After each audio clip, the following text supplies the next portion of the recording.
හරි. එහෙනම් සියලු දෙනාටම ආයුබෝවන් කියලා පිළිගන්නවා. සුබ උදෑසන.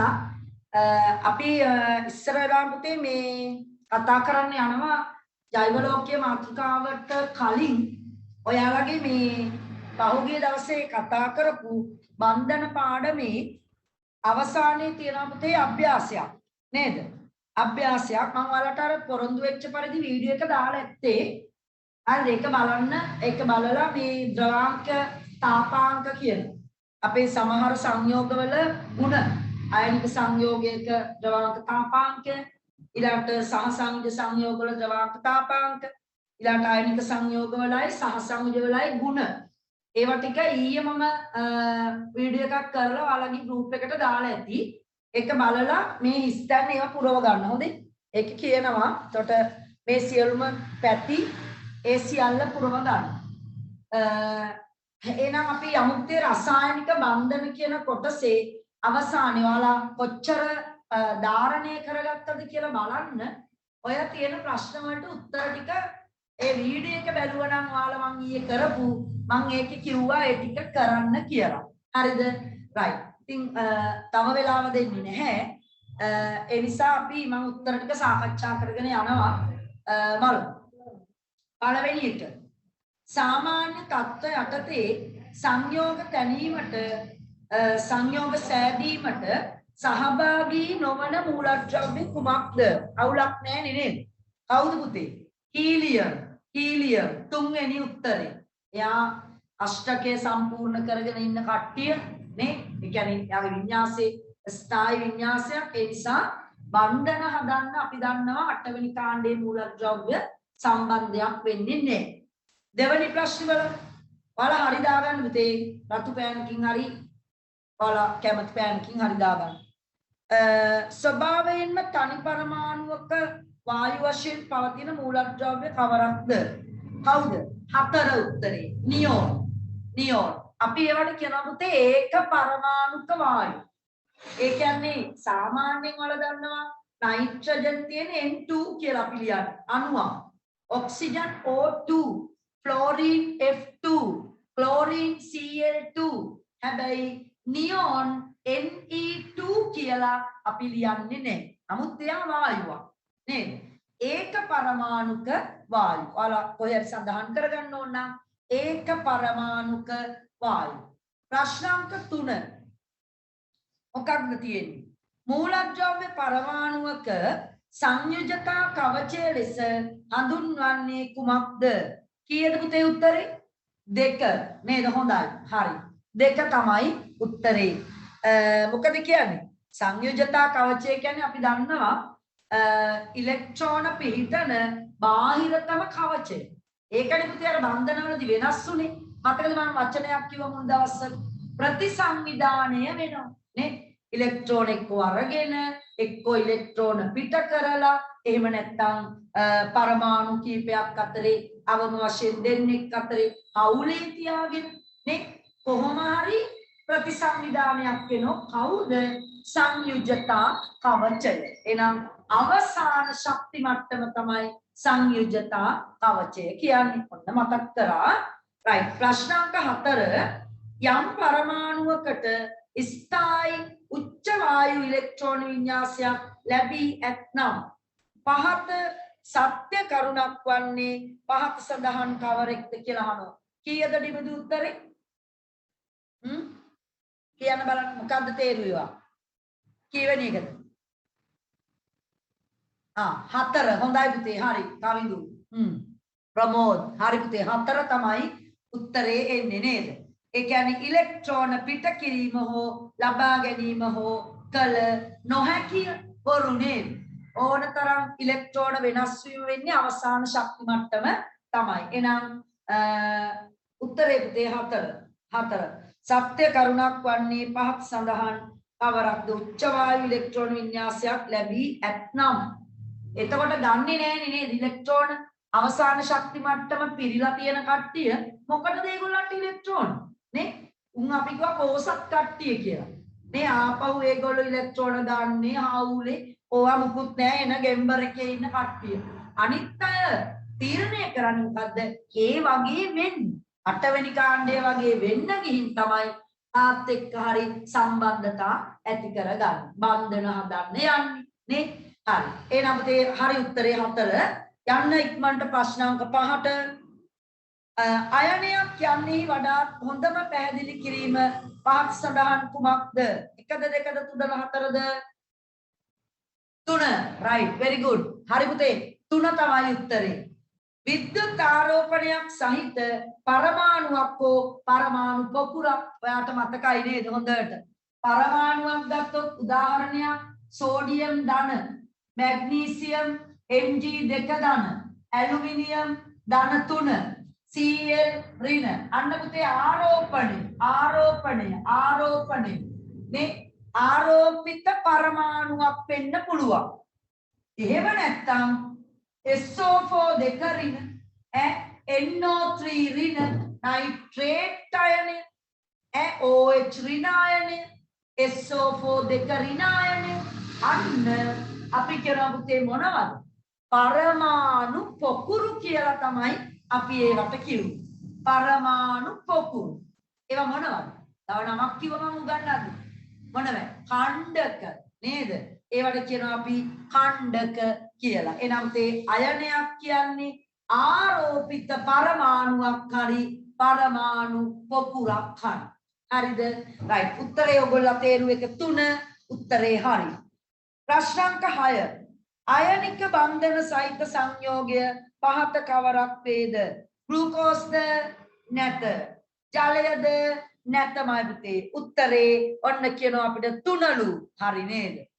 සෝඩියම් ක්ලෝරයිඩ් තමයි අයනික බන්ධන සහිත අපි යාමනි ගත්තෙත් නේ කතා කරන්නත් වැඩිපුර අයනික බන්ධන. සෝඩියම් පිට කරන ඉලෙක්ට්‍රෝන කවුද ගත්තේ? ක්ලෝරින් නේ. එතකොට පිට කරපු එක්කෙනා ධන, ලබා ගත්ත එක්කෙනා ඍණ. එහෙම වෙන් වෙලා ඉන්න බෑ, එකතු වුණා. කොහමද? ස්ථිති විද්‍යුත් ආකර්ෂණ බල වලින් බැඳුණා. අන්න අපි කිව්වා අයන අතරේ ඇති වෙනවා නම් පුතේ බන්ධන ඒවා අයනික බන්ධන. මතකයිද? right. එහෙනම් උත්තරේ ඔයාලා තේරුව එක හරි 3. ඇමෝනියා කියන්නේ පුතේ NH3. ඒක වායුවක්. ඒවා සහ සංයුජයි. ජලය සහ සංයුජයි. ග්ලූකෝස් සහ සංයුජයි. යන්න ප්‍රශ්න අංක 7. අයන ත්‍රිමාන දැලිසක ආකාරයට පැවතිය හැකි සංයෝගය කුමක්ද? ත්‍රිමාන දැලිසක්. උත්තරේ 1. උත්තරේ 1. හොඳයි. හරි. උත්තරේ 1 සෝඩියම් ක්ලෝරයිඩ්. මතක නෙමෙයි ත්‍රිමාන දැලිස කොහොමද තියුනේ?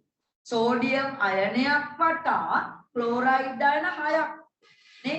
ක්ලෝරයිඩ් එක අයනයක් වටා සෝඩියම් අයන 6 බැගින් බැඳිලා ත්‍රිමාන අවකාශයේ සකස් වෙච්ච කෙනාට ඔයාලා නමක් දුන්නා අයනික දැලිසක් කියලා. හරිනේ? right. උත්තරේ පුතේ සෝඩියම් ක්ලෝරයිඩ්. අංක 8. සහසංයුජ බන්ධන සහිත සංයෝග පමණක් අඩංගු පිළිතුර කීයද ඔයාලා තේරුවේ? ඔව් මෙහෙන් කියනවා 2 කියලා. හරිද? ඔව්. මට මැසේජ් උත් දානවා 2 කියලා. හරිද? right. උත්තරේ පුතේ 2 තමයි. ජලය, ඇමෝනියා, මීතේන්. ඔය කට්ටියම නේද? ඔක්කොගෙම තියෙන්නේ අලෝහනේ. බලන්න එතන ඕනනම් දරුවෝ ලියන්නේ H2O, NH3, CH4.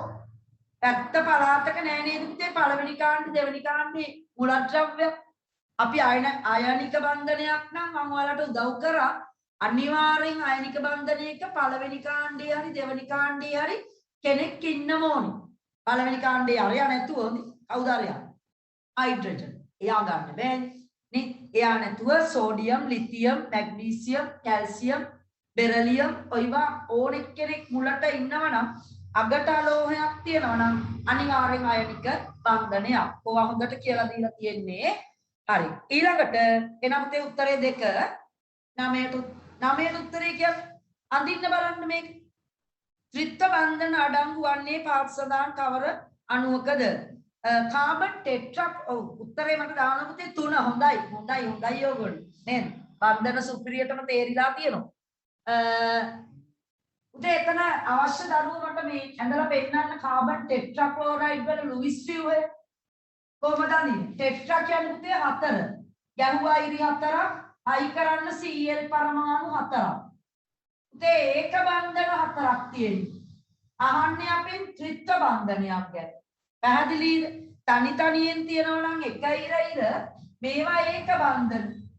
දෙවැනි එක්කෙනා ගාව ඔක්සිජන් පෙන්නන්න. ඕ හරි පුතේ මතකද ලුයිස් විවිය අඳින කෙටි ක්‍රමේ ඔක්සිජන් කියලා කියන්නේ 2 6 ඉලෙක්ට්‍රෝන කීයක් අඩුද මම පුතේ 8ක් එන්න 2යි. එහෙනම් මම ඔයාලට කිව්වා ලේසි ක්‍රමයක් දාන්න ඉරි 2ක්. අඩු ගානට ඉරි 2ක් ගැව්වා. ඊට පස්සේ ගණන් කරන්න. 2යි 4යි 6යි 8යි කියලා එකසර ලකුණු කරන්න. මතකයි නේද? අමතක කරන්න එපා O level ප්‍රශ්න පත්‍රයේ දක්වා 10 ළමයි. අනිත් පැත්ත 2යි 4යි 6යි 8යි. අන්න වයිපතේ මේ බන්ධනයේට මොකක්ද කියන්නේ? ද්විත්ව බන්ධනයක්. පැහැදිලිද? ඉරි 2යි නම් වයිපතේ පරමාණු දෙකක් අතරේ අපි කියනවා ද්විත්ව බන්ධනයක්. එහෙනම් නයිට්‍රජන් කොහමද එන්නේ? නයිට්‍රජන් N අන්න නයිට්‍රජන් කියන්නේ 2 5 කීයක් අඩුයිද මේ ළමයි 8ක් වෙන්න 3ක් අඩුයි. එන පුතේ නයිට්‍රජන් අතරේ ගහන්න කිව්වම ඉරි කීයක්ද? 3ක්. ඉරි 3ක එක ඉරක ඉලෙක්ට්‍රෝන 2යි. එහෙනම් 2යි 4යි 6යි මෙන්න එකසර යුගලයක් ඉන්නවෝ නේ. බන්ධනයට ගිහිපු නැති ඉලෙක්ට්‍රෝන මතකයිනේ නේද? හරි. එහෙනම් අනිත් පැත්තෙත් එක්කෙනෙක් ඉන්නවනේ 2යි 4යි 6යි 8යි. අන්නමයි පුතේ ආවා උත්තරේ ත්‍රිත්ව බන්ධනය.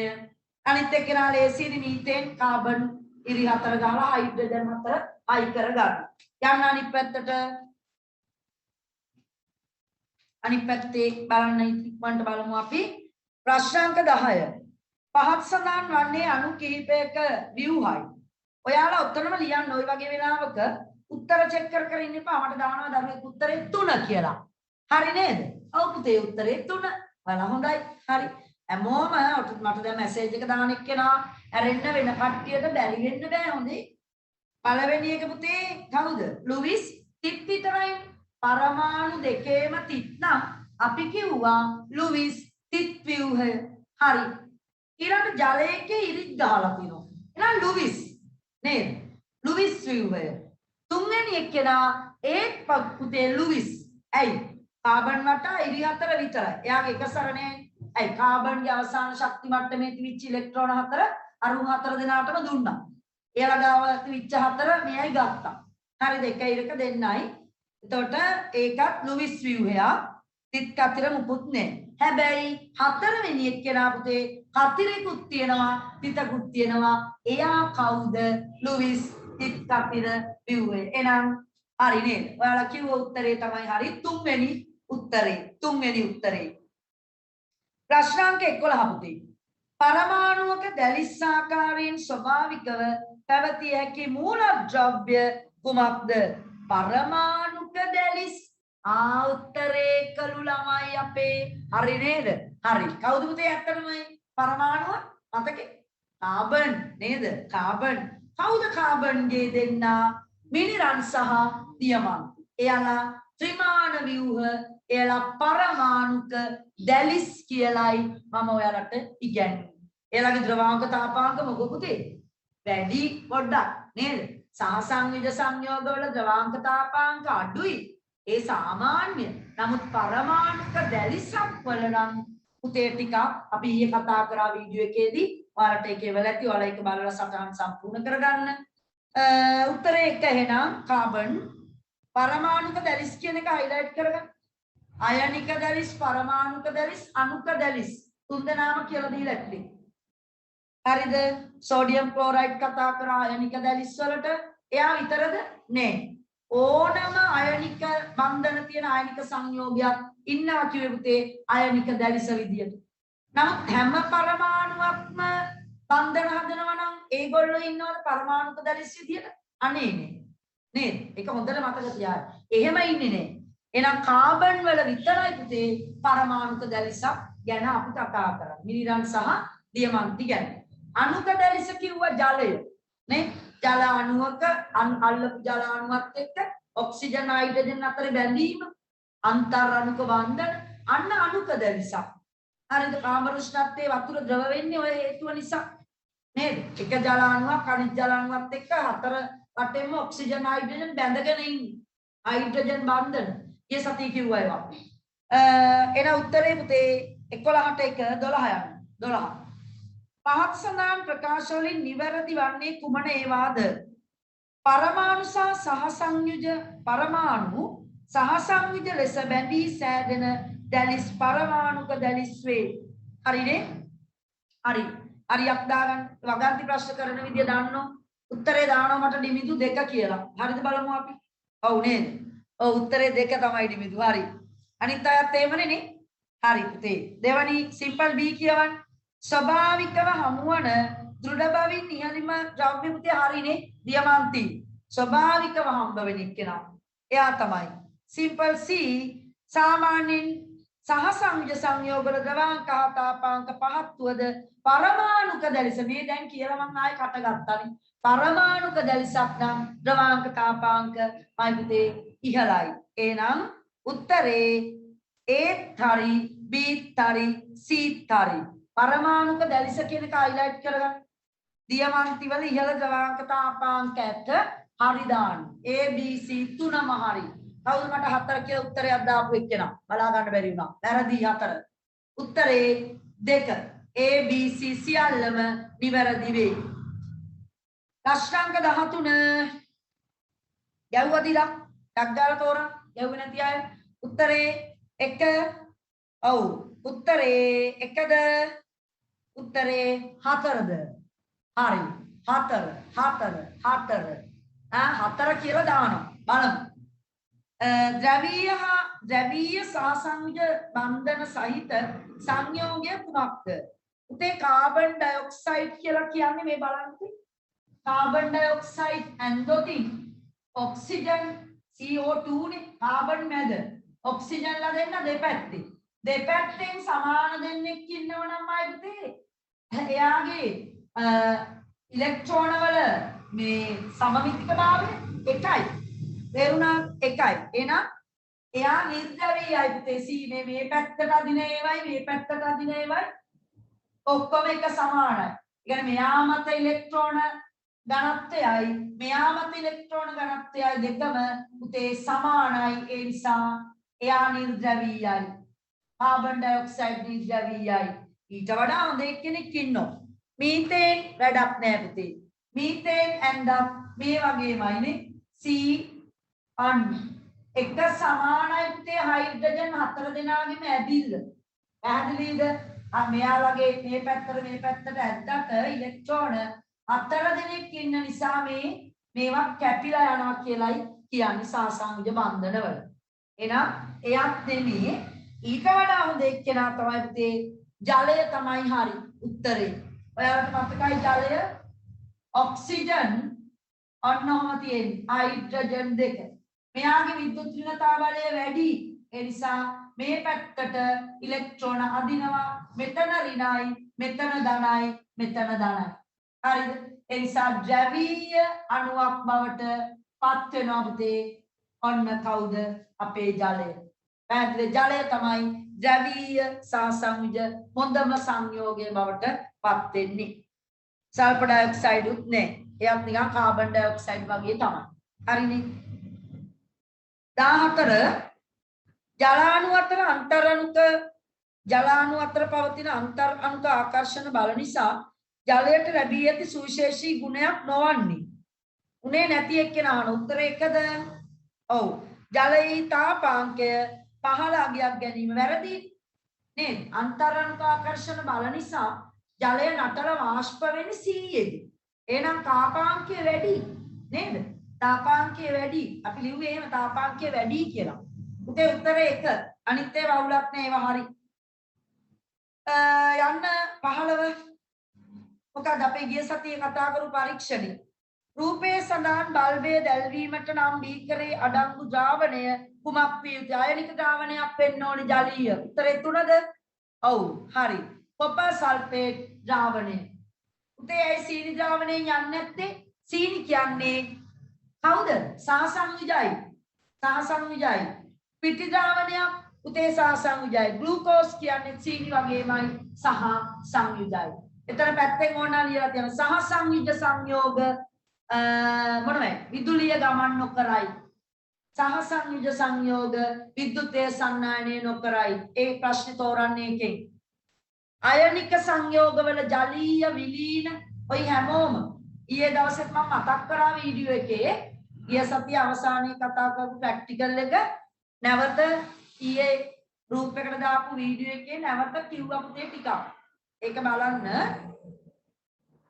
16 පහත් සඳහන් ලක්ෂණ වලින් අයනික සංයෝග වලට පමණක් අදාළ වන යටින් ඉරිගා ගන්න පමණක් උත්තරය එකද ඔව් අදාළ වන ලක්ෂණ මොනවාද ඉහළ ද්‍රවාංක තාපාංකයක හරි දාන්න හරි සිම්පල් B ජලීය ද්‍රාවණ හා විලීන ද්‍රව තුලින් විදුලිය සන්නායනය වෙනවා හරි සචලායන තියෙනවනේ නේද එතන ඕනනම් ලියන්න ඇයි ජලීය ද්‍රාවණ විලීන ද්‍රාවණ කරන්ට් එක ගෙනියන්නේ සචලායන තියෙනවා ගමන් කරන අයන චලනය වන අයන බොහෝ විට පරමාණු කීපයකින් සමන්විත අණු නෑ පුතේ අණු තියෙන්නේ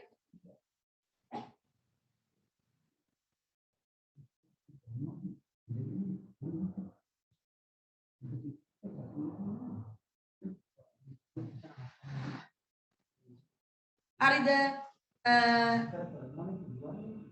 බොහෝ විට පරමාණු කීපයකින් සමන්විත අණු ලෙස පවතී වැරදි පුතේ සහ සංයුජ අණු තමයි පුංචි අණු ලෙස තියෙන සහ සංයුජ බන්ධන ඒ නිසා ඒක වැරදි හරිද එහෙනම් උත්තරේ එන්නේ එක නේද A හා B විතරයි අපි හරි දාගත්තේ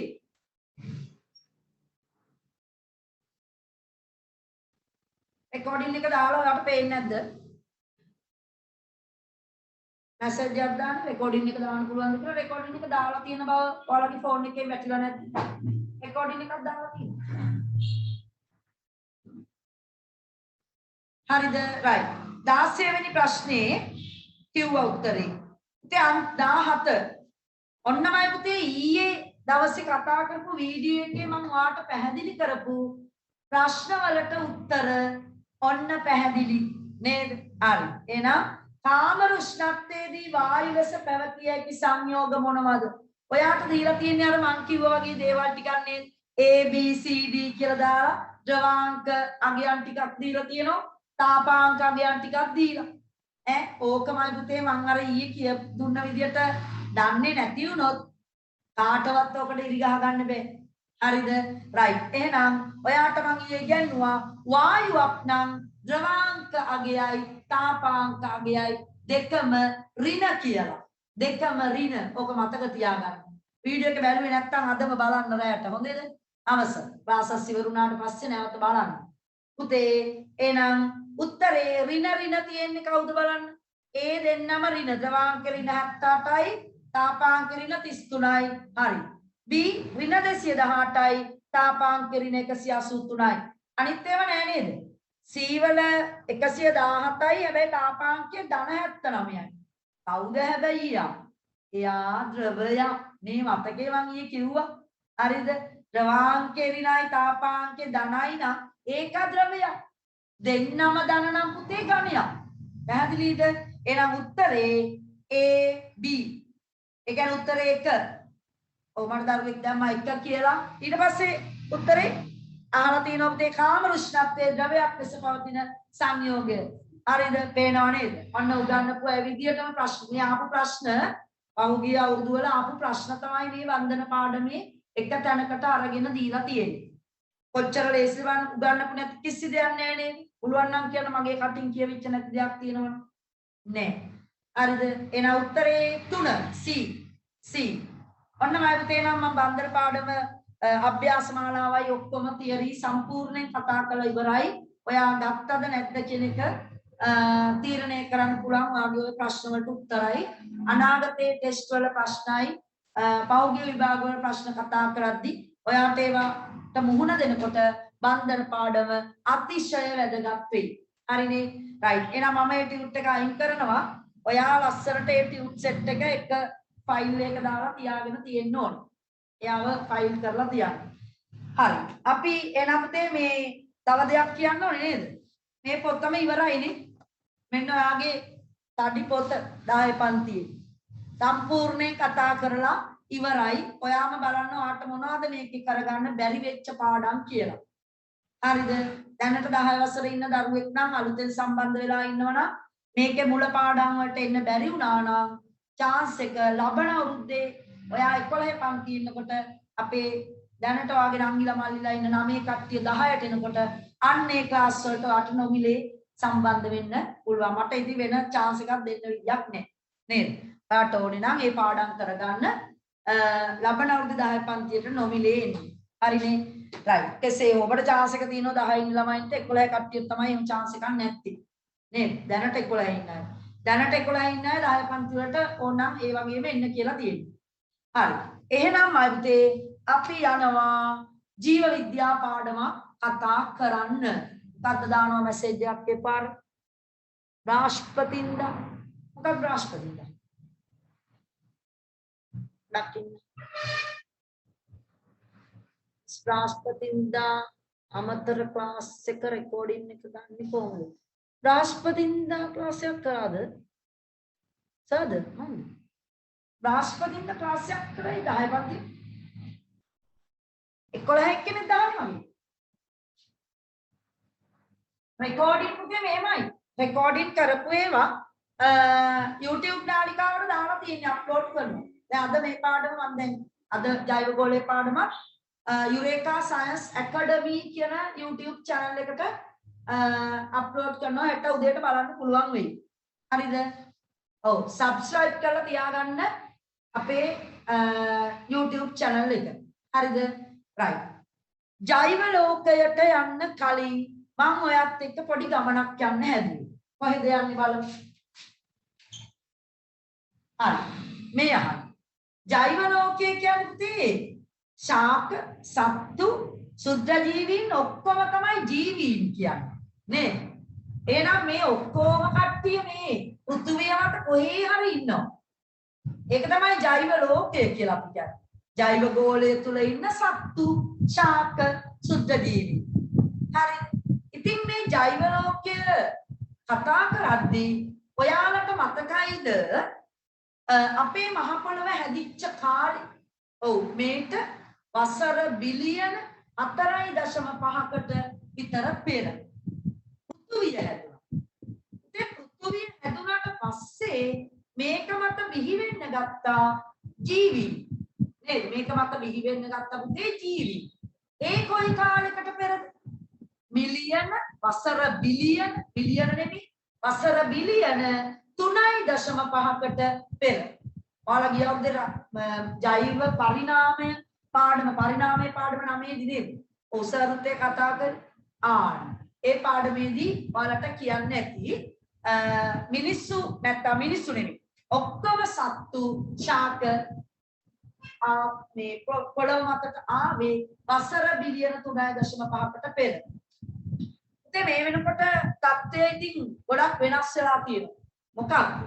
දැනට මේ මහ පොළොව මත ඉන්නවා කියලා හොයාගන්නවා ජීවී විශේෂමයි පුතේ මිලියන 10ක් පමණ. හරියටම ගත්තොත් සාමාන්‍ය මිලියන ඔයාලා අච්චුපතේ නම් තියෙන මිලියන 8.9ක් වගේ ඉන්නවා කියලා ජීවී විශේෂනේ 8.7ක්. ඕක සමහර විට දැන් මේ පොත ලිව්වේ කොයි කාලෙද නේද? ඊටත් වඩා වෙනස් වෙලා තියෙනවා පුළුවන් අලුතෙන් ජීවි බිහි වෙලා හරිද? ඒතකොට සාමාන්‍ය මිලියන 9ක් විතර ආසන්න වශයෙන් මේ මහ පොළොවේ ඉන්නවා. ඔයා හිතන්නේ ඔය මිලියන 9ම ගැන විද්‍යාඥයෝ උතේ අධ්‍යයනය කරලා ඇතිද? නේ. ඔය සත්ත්ව විශේෂ මිලියන විශේෂ මොකද විශේෂයක් කියන්නේ? මිනිසා විශේෂයක්. බල්ලෝ කියන්නේ විශේෂයක්. පූසෝ කියන්නේ විශේෂයක්. වවුලෝ කියන්නේ තව විශේෂයක්. හරිද? ගිරව් තව විශේෂයක්. පක්ෂී. ඒ කියන්නේ විශේෂයක් කියලා කියන්නේ එක කණ්ඩායමක්. හරිද? අපි ගත්තොත් අපි මේ බල්ලෝයි කියලා කියන්නේ නේද? විශේෂ දෙකක්මයි. ඔය විශේෂය අර්ථ දක්වනවා මේ 11 පාඩමේ. අන්තිම පාඩම 11 පන්ති ජෛව ගෝලය කියන පාඩමක් තියෙනවා. ජෛව ගෝලය. මේක කියනවා පුතේ මම නිකන් කියන්නම් ඔයාලට. ආසයි නම් දැනගන්න. ඇත්තටම විශේෂයක් කියන්නේ මොකක්ද කියලා නේද? අපි ඇයි මේ අනිත් සත්තුන්ගෙන් ඇයි අපි වෙනස් වෙන්නේ? මිනිස් විශේෂය. ඒකෝ තමයි තේ විශේෂයක් කියලා කියන්නේ අර්ථ දැක්වීමක් තියෙනවා මරේ මරු. ගද්ද අන්තර් අභිජනනයෙන් ඒ කියන්නේ ප්‍රජනන. අන්තර් අභිජනනයෙන් සරුජනිතය. සරුජනිතය කියන්නේ පැටව. හැබැයි සරු පැටව වෙන්න ඕන. ඔයාලා වගේ. හරි. අන්තර් අභිජනනයෙන් සරුජනිතයන් දී කරන්න පුළුවන්. එකම වර්ගයේ සත්තුන්ට අපි කියනවා. අන්න මගේ කටින් කියනවා මොකද? එකම වර්ගයේ සත්තු. එකම වර්ගයේ ශාක. උතේ යන විශේෂයක්. තේරුණාද? ඔයා හිතනවාද අඹ ගහකුයි ජම්බු ගහකුයි එකට ප්‍රජනනය කරලා අඹ හදන්න පුළුවන් කියලා බෑ. ඒ අඹ පරාගණය කරන්නේ පුතේ අඹ වලින්ම තමයි. ජම්බු ශාකයේ පරාගණයක් සිද්ධ කරන්නේ ජම්බු වලින්ම තමයි. නේද? මිනිස්සු වෙන සත්තු කසාද වෙනදලා නැහැ. එහෙනම් අන්තර් අභිජනනය සිද්ධ වෙන්නේ මිනිස්සු අතරින්ම තමයි. එහෙනම් ඒක විශේෂයක්. පැහැදිලිද? අන්න එහෙනම් ඔය වගේ විශේෂ තියෙනවාමයි පුතේ මේ ලෝකෙ තුල මිලියන 8.7කට ආසන්න වශයෙන්. පුතේ මේ කට්ටියම ගැන කතා කරොත් ඉතින් ඔක්කොම ගැන අධ්‍යයනයක් කරන්න අපිට හරි අමාරුයි. අපිට කියන්නේ සත්ත්ව විද්‍යාඥයන්ට ශාක විද්‍යාඥයන්ට මේ පෘථුවිය මත තියෙන සියලු දේවල් අධ්‍යයනයක් කරලා මං හිතනෝ නැතුව ඇති කියලා. හැබැයි යම් කොටාසයක් පිළිබඳව අවධානය යොමු කරා. මෙන්න මේ වගේ කට්ටිය මේ මහ පොළවේ ඇති කියලා එයා නිගමනයකට ආවා. ඉතින් මම ওই කතාව පොඩ්ඩක් පැත්තකට තියලා සත්තු ගැනයි ශාක ගැනයි මම අර ඔයාලත් එක්ක යනවා පොඩි ගමන. අපි යමු මේ මම ඔයාලා එක්ක යනවා කඩවල් දෙකකට. එකක් තමයි අපි මේ හරියම තියෙන කඩයක් දන්නවත් දන්නේ නේද? අපේ ගෙවල් හරි ඉන්නේ. අපේ ගෙවල් ළඟ තියෙන කඩේ යන තමයි. ඒක හරි. එව නැත්නම් අපි ගමු මේ අද්දිගම තියෙන අලුතෙන් දාපු කාගිල්ස් එකනේ. පුට් සිටියට ගිහිල්ලා තියෙනවා. ඒ පුට් සිටිය නෙමෙයි ඔයා මන්තේ ඔහේ හරි ලංකාවේ තියෙන සුපිරි වෙළඳ සැලකට ගිහිල්ලා තියෙනවා. කාගිල්ස් එකට හරි කීල්ස් එක කියයි. තා මොනවද එක එක තියෙන ආපිකෝ එක කියයි නේද? එහෙම සුපිරි වෙළඳ සැලකට යනවා. ඔයා ඇතුල් වෙනවා. ඔයාලගේ පවුල කට්ටිය ඔක්කොම කට්ටිය යනවා බඩු ගන්න. එන්න එපා කියනවාද බෝඩ් දාලා තියෙනවාද එළියෙන් ඉඳගෙන මගෙන් බඩු ඉල්ලන්නේ. ඒ හරියට අන්න නිකන් අර පාර අයින් වල තියෙන සාමාන්‍ය කඩයක් අපි ගමු මෙතන තියෙන බෙහෙත් බඩු තියෙන ගම්බිරිස් කඩේ කියන්නේ නේද? අහලා තියෙනවද මම දන්නේ අහලා තියෙනවද? ඔය කාගිස් පුට් සිටිය ගාව මේ පැත්තේ තියෙන ඒ ගෙදර කවුරුත් නැහැ නේද? පාර මට කියයි අපේ ගෙදර නම කියනවා කියලා. හරි සාමාන්‍ය පෙට්ටි කඩයක් හරි මොකක් හරි ඒකට ගියාම ඔයාට කාගිල්ස් පුට් සිටියට ගියා වගේ ඇතුළට යන්න බෑ. ඔයා ඉන්නේ සීමාවක. මුදලාලි ඉන්නේ ඇතුළේ. මොනවා ගහන ඕනිය? ඔයා කියනවා මට මුදලාලි මෙන්න මේවා දෙන්න කිය ඉල්ලනවා. හැබැයි ඔයා පුතේ අර සුපිරි වෙළඳ සැලකට ඇතුළු නොදී ඔයා කූඩේකුත් අරගෙන ඔයාලගේ අම්මා හරි තාත්තා හරි ඔයත් යනවා පස්සේ නේ අම්මා ගිහිල්ලා එක එක තැන නැවති එක ඒවා තෝරගෙන හරිම ලේසියෙන් අර කූඩේට බඩු දා ගන්නවා. මුදලාලිගෙන් අහන්න දෙයක් නේ. ඒකේ මුදලාලි කෙනෙක් ඉන්නේ කෙනෙක් අසමාරට අපි තේන්නේ නේ. උතේ වෙනසක් තියෙනවා. එහෙනම් ඔයා කැමති කොහෙට යන්නද නම් දැන් කියන්න.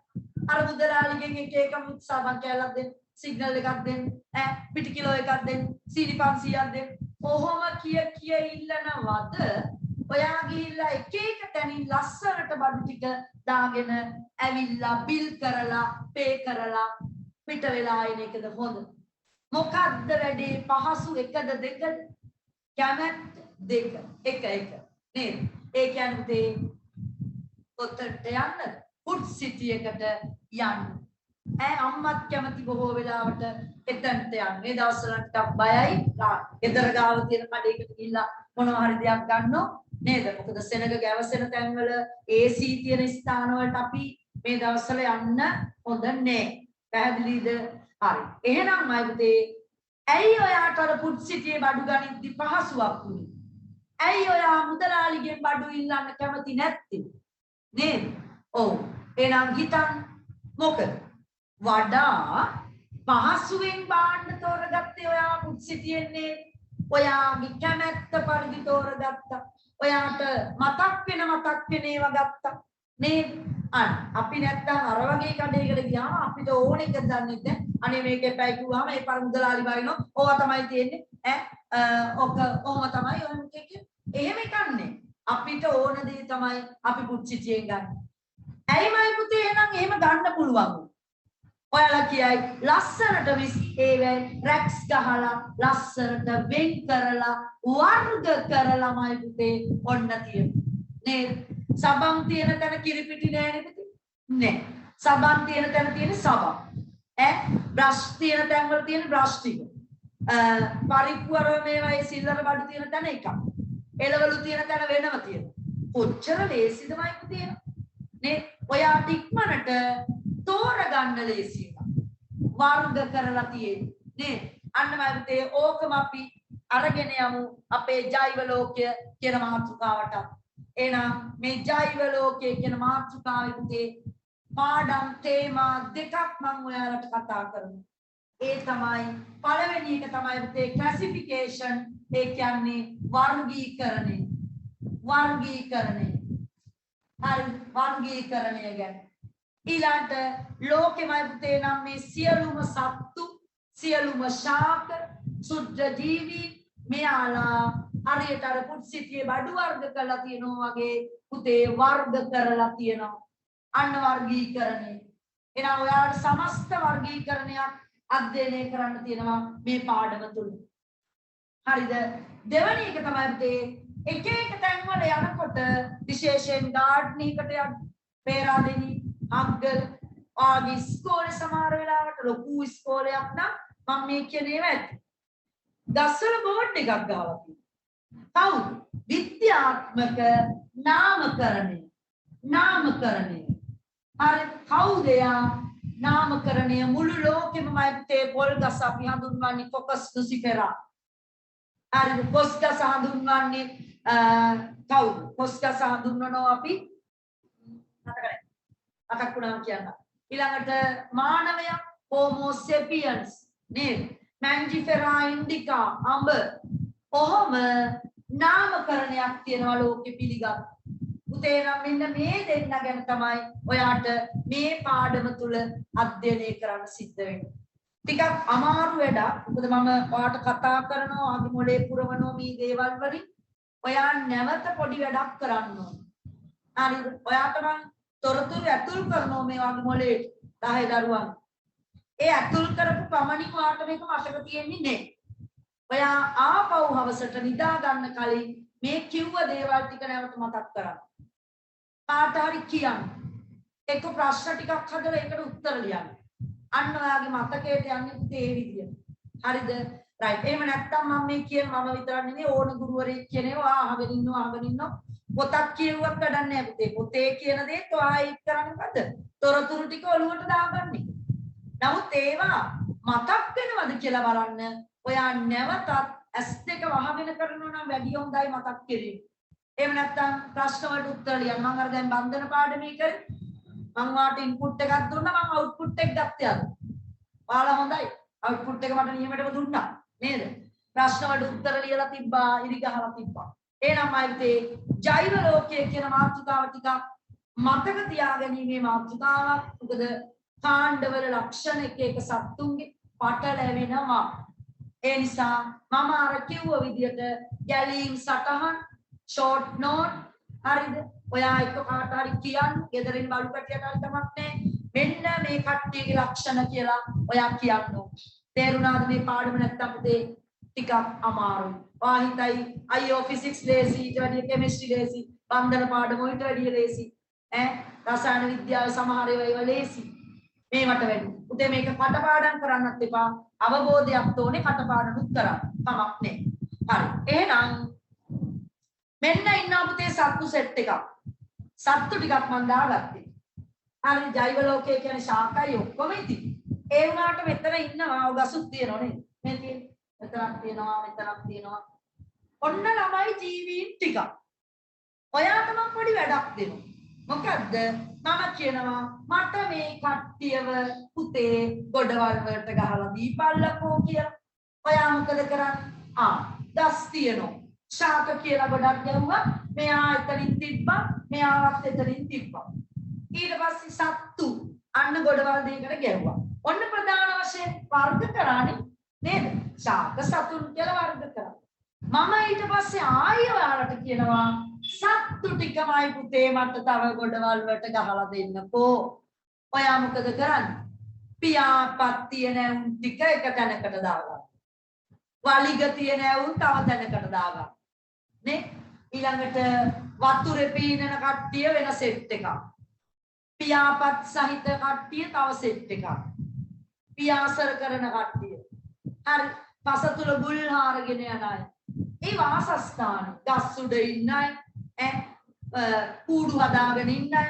ඔයාට එක එක වගේ මොලේට හිතෙනවා. අන්න වර්ග කරන්න පුළුවන් කියලා නේද? හරිද තේරුණාද? right. එහෙනම් ඔය මොකද්ද මයි පුතේ ඔයා කරේ? ඔයා ක්ලාසිෆිකේෂන් එකක් ගියා පොඩි. සත්තු මහා ගොඩක් දාලා ඉන්නවා. ඒව ගොඩවල් කරා. වතුරේ ඉන්නේ උන් කවුද? ගොඩ බිමේ ඉන්න කට්ටිය. මේම වෙන් කරා. දැන් පහසුයි නේද? ඔව්. දැන් එකපාරට අපින් ඇහුවොත් කවුරු හරි ක්‍රියාසර කරන සතෙක් ඔයා දැන් අර හැම ගොඩම බලනවා. නේද?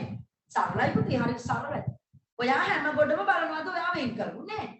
ඔයා වෙන් කරගත්තා නම් පියාසර කරන එහෙම නැත්නම් පියාපත් තියෙන සත්තු සෙට් එකක් වෙන තැනක බෝඩ් එකක් දාලා ඔයාගෙන් ඇහුවොත් මේ පක්ෂියෙක්ගේ නමක් කියන්න එතන ඉන්න එක.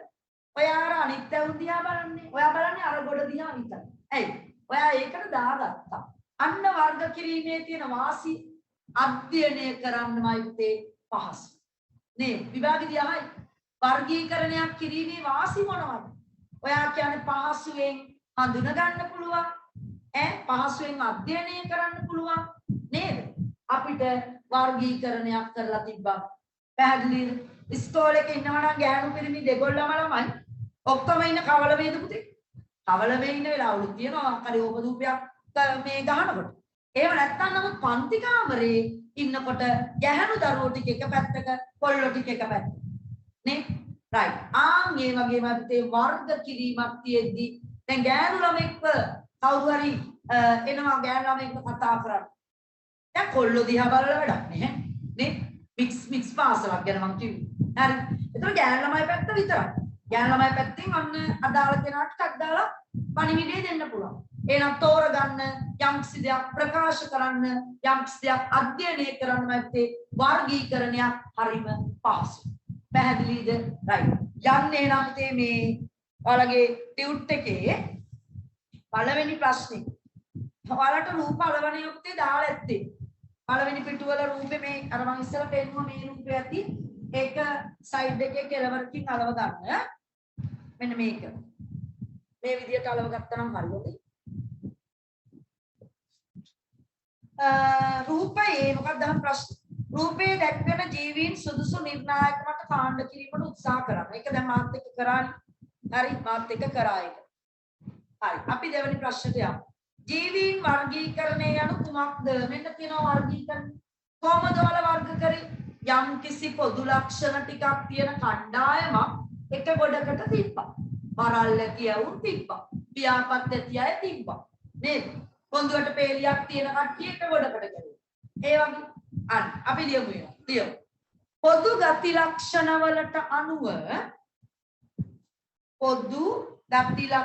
වලට අනුව ජීවීන් පොදු ගති ලක්ෂණ වලට අනුව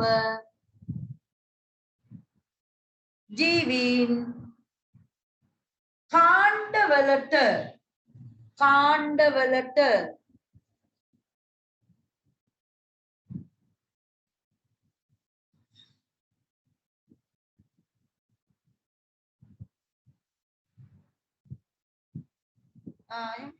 අයින් කරමු එහෙනම් යාව.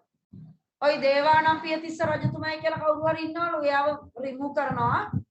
එයාගේ ඇත්ත නම දාගෙන එනවනම් එන්න නැත්තම් විනාඩියකින් රිමූව් කරනවා.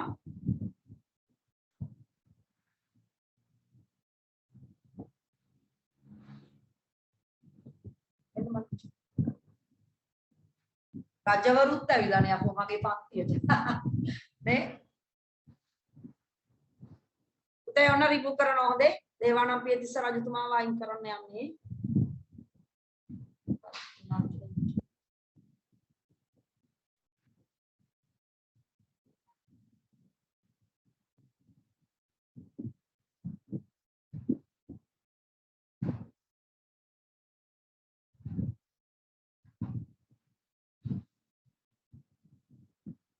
මේ වැඩේට බාධා කරනවා බලන්නකෝ. බලන්න සමීකරණ මේ දේවානම් පියතිස්ස කවුද ඒක තමයි සහන්නේ. කවුද දන්නේ. අහුනේ නම් නැති මට. අනේ ඔන්න ඔය කවන්නේ ඉන්න දෙන්න. නේ. හරි. අපේ වෙලාව යනවා විනාඩියක් හරි. උදේ ලියන්න පොදු ගති ලක්ෂණ වලට අනුව ජීවීන් කාණ්ඩ වලට බෙදා දැක්වීම. පොදු ගති ලක්ෂණ වලට අනුව ජීවීන් කාණ්ඩ වලට බෙදා දැක්වීම. උදේ 10 වසරේ ටියුට් අපේ ගෙදර එකයි තියෙන්නේ හොඳේ. තාම ගත්තේ නැති කවුරු හරි ඉන්නවා නම් දඟුලේ මං හිතන්නේ ඉවරයි දන්නේ. තාම ගත්තේ නැති කවුරු හරි ඉන්නවා නම් කෝල් එකක් දීලා කියන්න ටියුට් එක ගත්තේ නැහැ. ඒතර 10 තියන්නම් අලුතෙන්. නැත්තම් ටියුට් නෑ හොඳේ. එකයි ටියුනේ මං දැක්කේ.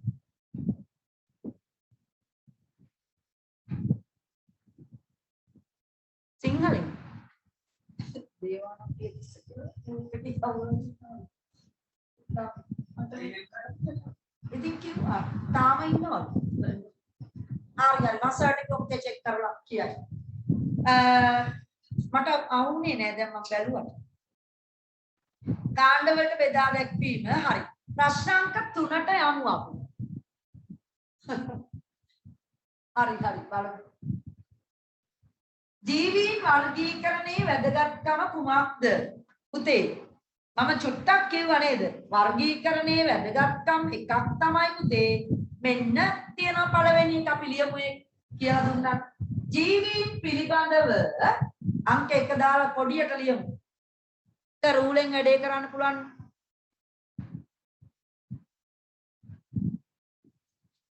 හරි. ජීවීන් පිළිබඳව ඔයාලගේ වැඩේ කරන්න තේ කමන්නේ නැහැ. ඉන්නවා නම් හිටු. සර්ට මං කිව්වා දැන් ඔයයි. ජීවීන් පිළිබඳව පහසුවෙන් අධ්‍යයනය කළ හැකි වීම. ඔය ළමයි චෙක් කර ඉන්නේ නැත්නම් පාඩමේ ඉන්නේ. ජීවීන් පිළිබඳව පහසුවෙන් අධ්‍යයනය කළ හැකි වීම වර්ගීකරණයේ ප්‍රධාන වැදගත්කමක්. ඒකට කරුවක් දාලා තියාගන්න. ඔක සාමාන්‍යයෙන් විභාගෙදී අහුවොත් මතකයි. වර්ගීකරණයක ප්‍රධාන වැදගත්කමක් කියන්න කිව්වොත් පහසුවෙන් අධ්‍යයනය කළ හැකි වීම, හඳුනාගත හැකි වීම ඕන එකක්. ඊළඟට දෙවැනි එක්කෙනා right මම ඒක පොඩ්ඩක් විස්තර කරලා දෙන්නම්. මෙහෙම ලෝකෙ පුතේ වර්ගීකරණයක් තියෙනවා නම් නේද මේ ජීවී ඔයාම හිතන්න පුතේ එහෙම වර්ගීකරණයක් කරලා තිබිච්ච එකේ වාසියක් තමයි ඔයාට මම මෙන්න මෙහෙම කෙනෙක් ගැන කියනවා. ගෙම්බෙක් ගැන. ඔයාට මගදී යනකොට කොහෙද යන්නේ? මොකක්ද සතෙක් අහුවෙනවා. ඔයා දැන් ලෝකේ වර්ගීකරණයක් කරලා තියෙනවා, ඉගෙනගෙන තියෙනවා වර්ගීකරණ කාණ්ඩවල එක එක ලක්ෂණ. දැන් හිතන්නමයි ඒ සතා දිහා බලලා ඔයා තීරණය කරනවා මේ සතාගේ මෙන්න පාද මෙන්න මේ ලක්ෂණ තියෙනවා. මෙයාගේ හැම තෙතයි. නේද? එයාගේ දැන් කාණ්ඩයක ලක්ෂණ ඔයා ඉගෙනගෙන තියෙනවා නම් ඔයාට තේරෙනවා මේක අයිති වෙන්නේ අන්න ඒ කාණ්ඩයට කියලා. එහෙනම් නම් කරන ලද ජීවියෙක් සුවිශේෂ අනන්‍යතා හඳුනා ගන්න ලෝකේ වර්ගීකරණයක් කරලා තියෙනවා නම් වැඩේ ලේසියිනේ. අපි කවදාවත් දැකලා නැති සතෙක් හරි කවදාවත් දැකලා නැති අඳුරන්නේ නැති ශාකයක් හරි ඔයාට හම්බෙන්න. නමුත් වර්ගීකරණය ඉගෙනගෙන තියෙනවා. ඒ ලෝකේ වර්ගීකරණයක් තියෙන නිසා ඔයාට මොකද හිතෙන්නේ? උදේව බලනවා මොන ලක්ෂණද තියෙන්නේ මේක නිකන් කොඳුරට පෙළියක් තියෙන එක්කෙනෙක්ද නැද්ද? අන්න කොඳුරට පෙළියක් තියෙන එක්කෙනෙක් නම් එයාලා තව වර්ග කරලා තියෙනවා ශීරපායි සත්තු පක්ෂී නේ උභයජීවි ඒ වගේ ඒ කාණ්ඩවල තියෙන ලක්ෂණ වලින් කාටද අයිති වෙන්නේ? බැයිද ඔයාලට නම් කරන ලද ජීවියෙක් ගැන තොරතුරු කියන එයාගේ අනන්‍යතාවය පුළුවන්. එහෙනම් අපි දෙක ලියමු.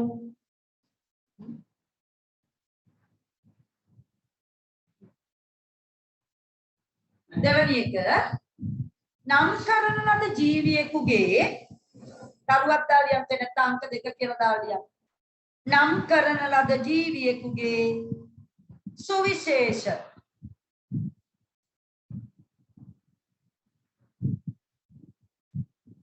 නම් කරන ලද ජීවියෙකුගේ සුවිශේෂ අනන්‍යතා. එයා ගැන කියන්න පුළුවන් මෙන්න මේක මේ පවුලේ කෙනෙක් නේ අඳුනගත්තාම මගදී කවුරු හරි හම්බ වුණාම එයා ගැන තොරතුරක් කියන්න බෑ. ඒ වගේ යාළුවෙක් නම් ඔයාලට හුරුයි නම් දැන් අමුතු જાතියෙක් කෙනෙක් හම්බුනොත් නේද අර ෆිල්ම් වල එහෙම හම්බෙන්නේ එකපාරට ළමයින්ට පොඩි පොඩි සත්තු ඈ එතකොට මේ ඒකව හංගගෙන හදනවා මිනිස්සු මේ අනම්මනම් කියයි කියලා මිනිස් ස්වරූපයකුත් තියෙනවා. නමුත් පරීක්ෂණ කරනවා. ඒකට යාගේ මොනවද නේ අනන්‍යතාවෙන්. හරි. එහෙනම් සුවිශේෂ අනන්‍යතා හඳුනා ගැනීම පහසු වී කවුරු හරි ජීවියෙක් නම් කරෝතින් ඔයා වර්ගීකරණ තොරතුරු අනුව එයා ගැන තොරතුරු කියනවා. හිතනවා කොයි එකටද අයිති වෙන්නේ. අන්න සුවිශේෂ අනන්‍යතා හඳුනා ගැනීම පහසු වීම. මම ඔකට තව දෙයක් කියන්නම්. ඔයාලා දන්න සිද්ධියක්. උදේ හම්බෙනවා පුතේ මේ අපේ පෘථුවිය මත තියෙන යම්කිසි මූලද්‍රව්‍යයක්. හරි යම්කිසි මූලද්‍රව්‍යයක්. ඒ මූලද්‍රව්‍ය ගැන පරීක්ෂණ කරනකොට එයාගේ අපි හිතමු ඉලෙක්ට්‍රෝන ගැන හොයනවා කියලා ඔයා දන්න එකක් මම කියන්නේ. නේද? ඔයා දන්න එක. එයාගේ ඉලෙක්ට්‍රෝන පරීක්ෂා කරාම එයාගේ අවසාන ශක්ති මට්ටමේ ඉලෙක්ට්‍රෝන එකයි තියෙන්නේ. හරි ඉලෙක්ට්‍රෝන එකයි. එහෙනම් ඔයාට මොනවා හරි හිතෙන්නේ මේක දානවා නම් දාන්න ඕනේ පළවෙනි කාණ්ඩයට නේද? පළවෙනි කාණ්ඩයේ කොහෙටද කියලා ඕනනම් පුළුවන් හොයන්න. ශක්ති මට්ටම් කීයක ඉලෙක්ට්‍රෝන තියෙනවද? අන්නමයි අපි හිතමු දෙකක කියලා. එහෙනම් ඔයාමයි පුතේ ඔය අලුතෙන් හොයාගන්න මූලද්‍රව්‍ය ඔයා ඇතුල් කරන්නේ පළවෙනි කාණ්ඩේ දෙවැනි ආවර්තය. ඇයි? ශක්ති මට්ටම් දෙකයි. අවසාන ශක්ති මට්ටමේ ඉලෙක්ට්‍රෝන එකයි. එහෙනම් පළවෙනි කාණ්ඩේ දෙවැනි ආවර්තය. තේරුණාද? එහෙනම් එයාට තියෙන සුවිශේෂ අනන්‍යතා මත පුතේ ඔයාට ලේසි වෙනවා එයා ගැන තව දුරටත් අධ්‍යයනය කරන්න. එහෙනම් ලෝකේ වර්ගීකරණයකට විද්‍යාඥයෝ ගිහිපු නිසා අපිට හරි ලේසි පුතේ මේ නම් කරන ලද ජීවියෙක්ගේ අනන්‍යතා ගැන ඉගෙන ගන්න. හරිද? දැන් ඔයා නිකන් මම දැන් ටිකක් විස්තර කරේ මේ වචන මොනවද? මොකක්ද මේකේ තේරුම කියලා. හරිනේ නේද? රයිට්. ප්‍රශ්න ඉතින් තුන්වෙනි එක. අපි බලමු තාම මොනවද වැදගත්කම් තියෙන්නේ කියලා. තව වැදගත්කමක් තමයි තෙමෙන්නේ. දැන් අර අපි කියවනේ මේ පොළොව මත මිලියන ගාණක් පුතේ සත්ත්ව විශේෂ ජීවීන් විශේෂ ඉන්නවා කියලා. ඔයා හිතනවාද ඔය ඔක්කොම විද්‍යාඥයෝ අධ්‍යයනය කරලා කියලා? නෑ. ඒව අධ්‍යයනය කරන්න ඕනෙත් නෑ නේ. අපිට මේ පෘථුවිය මත ඉන්න ඔක්කොම ජීවීන් පුතේ ඕනේ නෑ අධ්‍යයනය කරන්න. හරිද? අපි එයාලගෙන් තෝරගත්ත ජීවීන් කොටසක් හොඳට අහන්න. තෝරගත්ත සෙට් එකක් විතරක් අපි අධ්‍යයනය කරමු. හරි. එහෙම අධ්‍යයනය කරලා අර අපි කිව්වා වගේ අහම්බෙන් අපිට මොකෙක් හරි හම්බ වුණොත් අපි බලනවා අර ඉස්සෙල්ලා අධ්‍යයනය කරපු කට්ටියගේ ලක්ෂණ අලුතෙන් හම්බෙන කෙනාට තියෙනවද කියලා. එහෙනම් යාව එක එක අදාළ ගොඩකට දාගන්න බැයිද වට? පුළුවන්. එහෙනම් ඔන්න තව හොඳ වැදගත්කමක් තමයි වර්ගීකරණේ උතේ සියලුම ජීවීන් අධ්‍යයනය නොකර තෝරාගත් ජීවීන් කීප දෙනෙකු අධ්‍යයනය කිරීම මගින් සමස්ත ජෛව ලෝකය ගැනම ඔයාට තේරුම් ගන්න අවබෝධ කරගන්න පුළුවන්. මෙන්න මේ වගේ කට්ටිය තමයි මේ මහ පොළවේ ඉන්නේ කියලා. පැහැදිලිද? right. තුන්වෙනි එක ලියමු අපි. සියලු ජීවීන්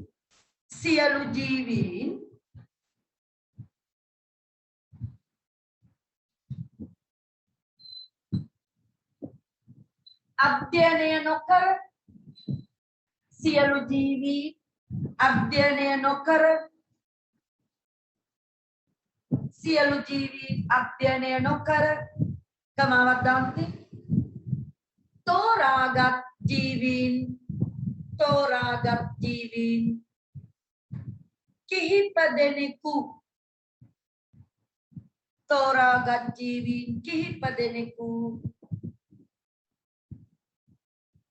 අධ්‍යයනය කිරීම මගින් තෝරාගත් ජීවීන් කිහිප දෙනෙකු අධ්‍යයනය කිරීම මගින් समस्त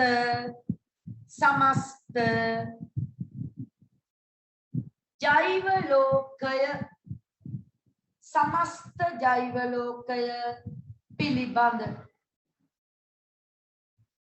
समस्त जैव लोकय පිළිබඳ අවබෝධයක් समस्त जैव लोकय පිළිබඳ අවබෝධයක් ලබා ගැනීමට හැකියවීම නැත්නම් ලබාගත හැකියවීම පැහැදිලි නිමුතේ නේද ඔක්කොම කට්ටිය අධ්‍යයනය කරන්න අවශ්‍ය නැහැ තෝරගත්ත සෙට් එකක් විතරක් අධ්‍යයනය කරලා අපිට පුළුවන් හරි මම කියන්න කලින් මට තව වැදගත්කමක් දරුවෙක් දානවා හරි මම කියනවා පුතේ ඒක පුතේ අර දරුවෙක් මගේ බ්‍රහස්පතින්ද පන්තියක් ගැන එන්නේ මම හිතන්නේ මේ සර් කරපු ක්ලාස් එක වෙන්නේ නැති අපි හදිසියේ ඔව් බා එහෙම එකක් වුණා පුතේ බදාදා අපේ අනිත් ක්ලාස් එකේ තියෙන බදාදානේ නේද බදාදා ක්ලාස් එකේදී ඒ කට්ටියත් එක්ක මේ තීරණය කරගත්තා බ්‍රහස්පතින්දා මොකද වගේ ප්‍රවේණි විද්‍යාවේ කොටසක් මම හිතන්නේ සර් කරනවා කියලා අන්න ඒ ක්ලාස් එක ඔව් නේද ඔව් මට දාන්න ඔව් මිස් කියලා ඒකට පොදුවේ ඔක්කොම ඒ සමහර වෙලාවට සමහර දරුවෝ එන්නේ නැතුව ඇති. ඒ කියන්නේ ඔයා බලන්නේ දැන් සයන්ස් ගෲප් එක හැමදාම බලන්නේ නැති වෙන්නත් පුළුවන්. සමහර දරුවෝ ෆෝන් එකේදී නිකන් අපි මොනවා හරි එවලද කියලාවත් නිකමට සයන්ස් ගෲප් එක දිහා බලන දරුවන්ට වැඩේ අහු වුණා. නේද? ඔක්කොම කට්ටියට ආරාධනයක් දැම්මේ. ඇවිල්ලා තිබුණේ හැබැයි 120 ගාණක් වගේ. මදි තව ළමයි ගොඩක් ඉන්නවා පුතේ. දවසට කියන ළමයි 200කට වැඩි ඉන්නවා මේ ක්ලාස් එකේ. එතකොට බදාදා දවසේ 100කට ආසන්න වෙනවා සෙනසුරාදා 100කට ආසන්න වෙනවා හරිද ඒ නිසා මේ ඔව් එයාලා බය වෙන්න එපා පුතේ රෙකෝඩින් එකක් ගියා හැබැයි රෙකෝඩින් එකේ මොකක් හරි අවුලක් ගියා නේද ඔව් මට මෙතන ඉඳන් එක්කෙනෙක් ඔල්ලුව ගන්නවා අවුලක් ගියයි කියලා හරි ඔව් මට දැනෙච්ච විදියට මොකක් හරි අවුලක් ගියා ඒ නිසා මේ හදිස්සියවත් එදා බ්‍රහස්පතින්දා දවසේ සම්බන්ධ වෙන්න බැරි වෙච්ච කට්ටිය පාඩමට සර් අද ආයි ඒක කරනවා. හරිද? ඒක මේ මම නවත්වුවට පස්සේ ඒක කරනවා. ඒ නිසා බය වෙන්න එපා රෙකෝඩින් එක මොකක් හරි වුණා. ඒ කියන්නේ කොටසයි මේ රෙකෝඩ් වෙලා තියෙන්නේ. හරිද? ඒ නිසා ඒක බය වෙන්න එපා පුතේ මේ බ්‍රහස්පතින්දා කරපු එක සර් ආපහු කරයි. ඔයාලාට එදා ආව දරුවෝ ඉන්න ඕනේ නෑ. ඕනනම් ඉන්න ඉතින්. නැත්තම් ඒ කොටසට ඉන්න ඕනේ නෑ. එදා බ්‍රහස්පතින්දා ආවනම්. හරිද? right විනාඩියක් වෙනවාට පොඩ්ඩක් ඇඩ් වෙලා බලන්න සර් එහෙම තමයි මට ඇන්නේ කියනවා ඒ රෙකෝඩින් එකේ අවුලක් ගිය නිසා එදා කරපු එකම සෙනසුරාදා සමහර දරුවන්ට එන්න හැමෝටම එන්නලු ඔයා බලන්න ඇවිල්ලා ඉතින් අද දවසේ නොකරිච්ච දෙයක් නම් ඉන්න කෙරිලා තියනවා නම් යන්න පුළුවන් හරිද right ඒ පණිවිඩය ඔන්න දුන්නේ හරි පුතේ තව තියෙනවා මේ වර්ගීකරණයේ වැදගත්කම දෙකක් තියෙනවා තව. මොකක්ද දන්නවද? වෙනස් ජීවීන් කාණ්ඩ අතර සම්බන්ධතාවය අනාවරණය කරගත හැකි වීම. හරිද? නේද? ඔය දැන් හිතන්නකෝ මේ අපි ගැන හිතන්න නේද? අපි ගැන කියනවා මම ගැන නෙමෙයි. මිනිසා ගත්තොත් මිනිසායි වෙනස් සතෙකුයි ඔහොමම සත්තු පිළිබඳ අධ්‍යයනයක් කරොත් ඒ අපි අයිති වෙන්නේ ශීරපාලන. නේද? කිරිබීන වැඩෙනවා. නමුත් මම තව සත්තු සෙට් එකක් ගත්තොත් අපි එයාලයි අතර තියෙන සම්බන්ධතාවය එක්කෝ ඒ වෙනස හරි නේද? ඒක බැරිද අපිට අනාවරණය කරගන්න? අපි නෑයෝ නෙමෙයි පුතේ දැන් කුරුල්ලෝ ගත්තොත් නේද? එයාලගේ ඇඟේ පිහාටු තියෙනවා. හැබැයි අපේ ඇඟේ ඉන්නේ. නමුත් අන්නේ වගේ ඒ ජීවීන් අතරේ සම්බන්ධතාවයක් මේ වර්ග කිරීම නිසා අවබෝධ කරගන්න පුළුවන්. දැන් ප්‍රශ්නයක් තියෙනවා නේද? ඉඩ නෑ ලියන්න. නේද? ඔව්වනේ. ඒකනේ නම් මම දාලා තියෙන ඉඩ ප්‍රමාණිතේ මට මතක නෑ දැන් මම දෙන රූල් ගාන යා ටයිප් කරන්නේ. මගේ අතින් කොහමරි රූල් තව දෙක තුනක් අඩුවෙන් දීලා තියෙනවා. අන්න ඔයාලා චූටියට ලිව්වනම් මේ ඉඩ තියේ ලියා ගන්න. ඒව නැත්නම් ඔක්කොම පාඩම් කරගන්න අවශ්‍යත් නැහැ. නේද?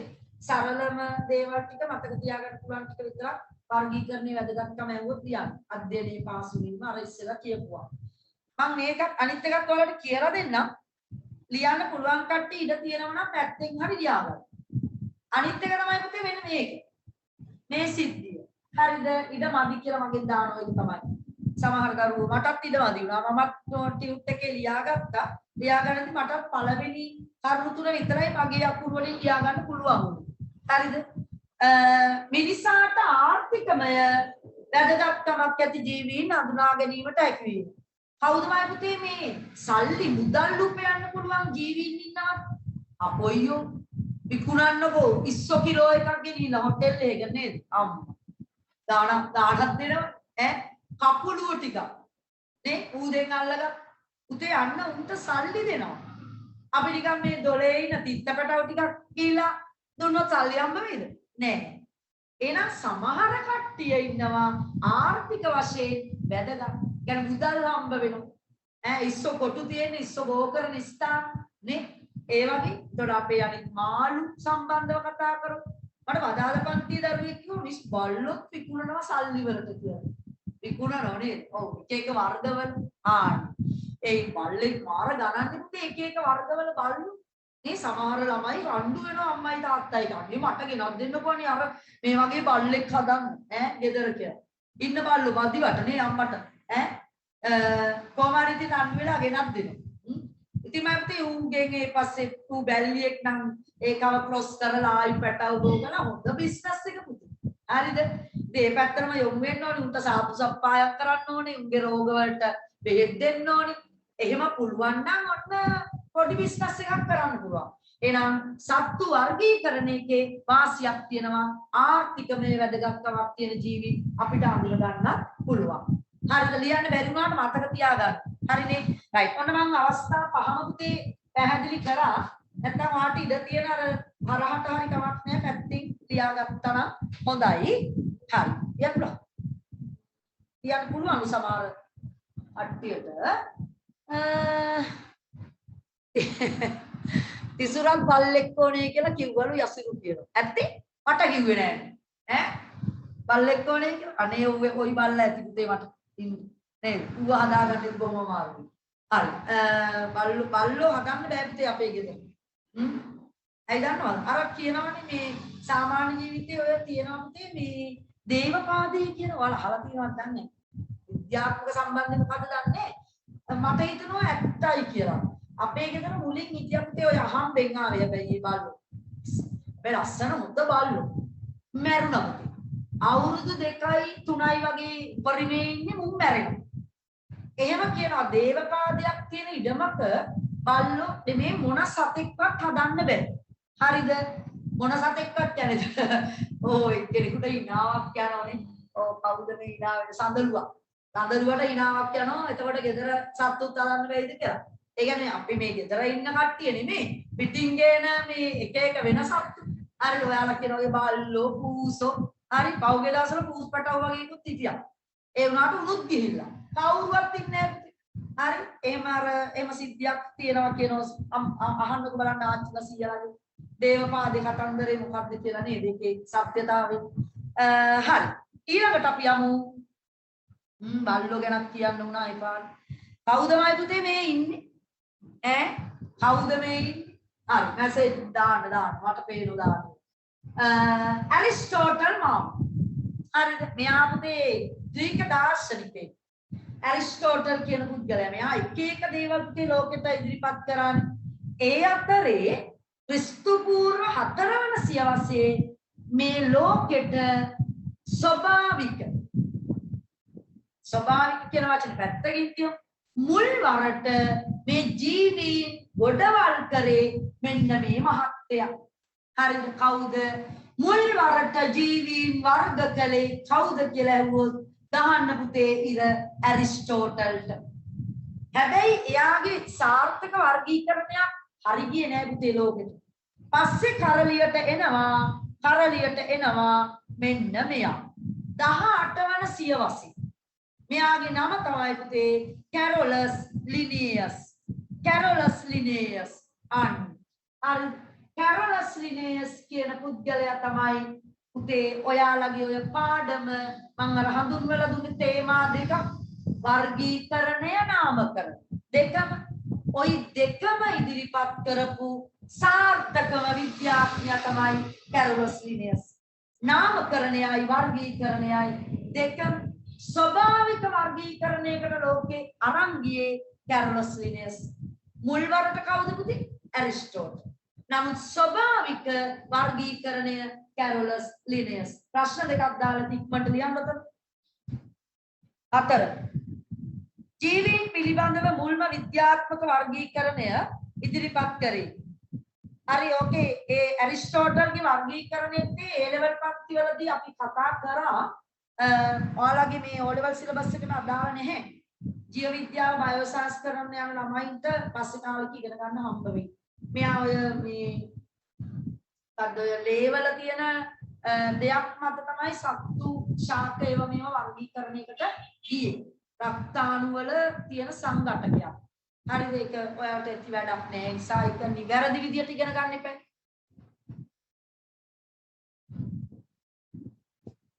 හරිනේ? right. ඇරිස්ටෝටල් විසිනි ක්‍රිස්තු පූර්ව 4 වන සියවස කියලා වරහන් ඇතුලේ දාගන්න. ක්‍රිස්තු පූර්ව 4 වන සියවස. ක්‍රිස්තු පූර්ව 4 වන සියවස.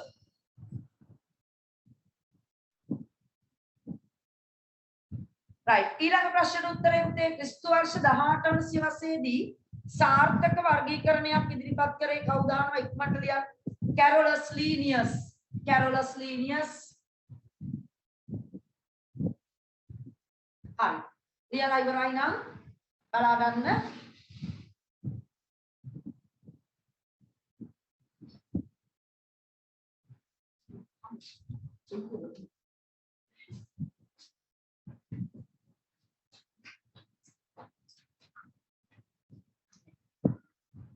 හරි. කැරොලස් ලිනියස් තමයි ඔන්නේ නා සාර්ථකම වර්ගීකරණය ඉදිරිපත් කරේ. පුතේ එහෙනම් ඔන්න අපි එනවා ප්‍රධාන මාතෘකාව ජීවීන් වර්ගීකරණය කියන එකේ කොයි විදියටද පුතේ මැසේජ් දාන්න නැතුව දැන් අහන් ඉන්න පුතේ. ඔව් රූප තියෙනව නේද? රූප අලවන්න ඕනද කියලා අහනවා. ඔව් ඇරිස්ටෝටල් මාමගේ පොඩි රූපෙකුයි කැරොලස් ලිනියස්ගේ පොඩි රූපෙකුයි මම දාලා ඇති. ඒ තුන් දෙනා පුතේ ඒ දෙන්න අලව ගන්න මේ සයිට් එකෙන් අලව ගන්න. උතන ඉස්සරහ. හරිනේ? යන්න ජීවීන් වර්ගීකරණය. ප්‍රධාන වර්ගීකරණ දෙකක් තියෙනවා ලෝකෙ. හරිද? එකක් artificial classification. මොකක්ද බලන්න artificial කියන්නේ? කෘත්‍රිම. හරි artificial flowers කියන්නේ ප්ලාස්ටික් මල් එහෙමනේ. කෘත්‍රිමව හදන ඒවා. ඒ වගේ ජීවීන් වර්ගීකරණයක් තියෙනවා කෘත්‍රිම විදියට. කෘත්‍රිම. අපි බලමු මේකේ වෙනස මොකක්ද කියලා. අනිත් වර්ගීකරණය තමයි ස්වභාවික වර්ගීකරණ. ඔන්න පුතේ ඔතන ඉඳන් හොඳට අහගෙන ඉන්න ඕන. හරිද? right. කෘත්‍රිම වර්ගීකරණය කියන්නේ මොකක්ද? ස්වභාවික වර්ගීකරණයක් කියන්නේ මොකක්ද? මේ දෙකේ වෙනස මොකක්ද කියන දේ. කෘත්‍රිම වර්ගීකරණයක් තමයි පුතේ අර ඕගොල්ලෝ ඉස්සෙල්ලා කරේ. මොකක්ද දන්නවද? මේ බලන්න. ඔන්න ඉන්නවා පුතේ සීප්‍රා ඉන්නවා, ගිරවෙක් ඉන්නවා, සිංහයා ඉන්නවා, ආවා නේද? මෙතන උකුසෙද්ද. ඔව් රාජාලියෙක්ද වවුලෙක් ඉන්නවා. ওই රූප ටිකක් දැම්මම. ඔයාලට අර මම ඉස්සෙල්ලා කිව්වා වගේ මට මේ කට්ටිය වර්ග කරලා දෙන්න පුතේ කිව්වොත් ඔයා වර්ගීකරණය කරනවා පියාපත් ඇති පියාපත් නැති. හරියට 6 පන්ති 7 පන්ති දෙබෙදුන් සුචි කරේ මතකයි. අන්න පිටින් බලලා ඇඟ දිහා බලලා ඔයා වර්ගීකරණය කරනවා පියාපත් ඇතියව පියාපත් නැතියව. කන් ඇති අය කන් නැති අය. හොඳට පේන්න කන් දෙක කන් දිගු අය කන් දිග නැති අය. ඊළඟට අපි ගත්තොත් පියාසර කරන අය පියාසර කරන්නේ නැති. ඇඟේ වර්ණවත් වර්ණ තීරු තියන අය පොර සීග්‍රා අයිති වෙනවා නේ එක්කෝ පාටවල මොකක් හරි කොහොම හරි තව දරුවෙක් කිය මට පාද ගන්න නේ පාද දෙකක් ඇති පාද දෙකක් නැති එක්ක පාද හතරක් ඇති පාද හතරක් නැති ඒ වගේ පුතේ පාද මේ මොනවද මං කිව්වේ උපාංග නේද එයාලගේ ඇඟේ තියෙන ඔයාට බාහිරට පේන එක එක අවයව වලිගේ පේනවා පියාපත් පේනවා මාළුවෙක් හිටියනම් වරල් පේනවා ලෝම පේනවා අන්න ඔයාමයි පුතේ මුත්දිහා බාහිරින් බලලා එයාලගේ තියෙන අවයව උපාංග මත ඔයා වර්ග කරනවා හරි පියාසර කරන කියන කට්ටියට ඔයා ලියනවා නේද පුතේ වවුලත් එතකොට හැබැයි ඔයාගේ දැනට ගන්න පොඩි පන්ති වල ඉගෙන ගත්ත දැනුම අනුව අපේ මේ ගිරව් මයිනෝ කාක්කෝ උකුස්සෝ අයිති වෙන එයාලට අයිති වෙන කණ්ඩායමට පුතේ වවුල අයිති වෙන්නේ නෑ බැට්මෑන් අයිති වෙන්නේ ඒකට නෙමෙයි නේද බැට්මෑන් ශීරපායියේ ඒ කොහොමද ඒව හැදුවේ නේද අන්න පුතේ ආටිෆිෂල් එකක තියෙන අවාසිය තමයි පිටින් බලලා ඔයා යම් අවයව මත වර්ගීකරණයක් කරා හැබැයි ඒ කට්ටියගේ නෑදෑකම් පරිණාමිකව නෑදෑකම් ඔන්න පුතේ මං කියන වචනේ හරියට අල්ලගන්න. ওই වචනෙන් තමයි විභාගෙට ඔයා ලියන්න ඕනේ. අපි කියනවා පුතේ පරිණාමික බන්දුතාවය. පරිණාමික බන්දුතාවය. බන්දුතාවය වචනෙට බය වෙන්න එපාමයි පුතේ. නෑකම. හරිද? පරිණාමික බන්දුතාවය කියන්නේ නෑකම. එක සතෙක් අනිත් එක්කෙනාට සම්බන්ධයක් තියනවද? ඒ පැවතගෙන එන විදිය නෑකම පරිණාමික බන්දුතාවය. පුතේ වවුලක් කියන්නේ පක්ෂියෙක් නෙමෙයි නේද? නමුත් අනිත් කුරුල්ල ඒන පක්ෂී. එහෙනම් වවුලයි ගිරමයි අතරේ පරිණාමික බන්දුතාවය වෙනස් නෑකම වෙනස්. මෙයා කිරිබීලා වැඩෙන කෙනෙක් අරයයිම නෑ. පැහැදිලිද? නමුත් අර කිව්ව විදියට පිටින් බලලා වර්ගීකරණයක් කරොත් අවයව අතර ඒක ආටිෆිෂල් එකක්. કૃත්‍රිමයි. ඔයාමයි පුතේ වර්ගීකරණය කරොත් වාසස්ථානන් වතුරේ ඉන්න කට්ටිය, ගොඩබිමේ ඉන්න කට්ටිය, ගස් උඩ ඉන්න කට්ටිය, වෙන ඇතුලේ ඉන්න කට්ටිය, ඔහොම ඒකත් ආටිෆිෂල්. કૃත්‍රිමයි. કૃත්‍රිමයි. පැහැදිලිද? එහෙනම් કૃත්‍රිම වර්ගීකරණයක නෑකම හෙලි වෙන්නේ නෑ. මොකද පුතේ නෑකමට කියන නම පරිණාමික බන්දුතාවය ගැන හෙලිවීමක් වෙන්නේ නෑ કૃත්‍රිම වල. එහෙනම් ස්වභාවික වර්ගීකරණයක තමයි මේ පරිණාමික බන්දුතාවය හෙලි කරන්නේ. තේරුණාද? ඔන්න පුතේ කෘත්‍රිම එකකයි ස්වභාවික එකකයි වෙනස. පරිණාමික බන්දුතාවයක් තියෙන්නේ ස්වභාවික වර්ගීකරණයක විතරයි. කෘත්‍රිම එකක නෑ. right. ඊළඟ ප්‍රශ්න දෙකට උත්තර ලියන්න තේ. 6 මිනිසා ඇතුළු පෘථිවිය මත සිටින සියලුම ජීවීන් වර්ගීකරණය කරන ප්‍රධාන ක්‍රම දෙක මොනවද? උත්මට ලියන්න. કૃත්‍රිම වර්ගීකරණය, ස්වභාවික වර්ගීකරණය, natural classification, artificial classification. કૃત્રિમ વર્ગીકરણයයි સ્વાભાવિક વર્ગીકરણයයි.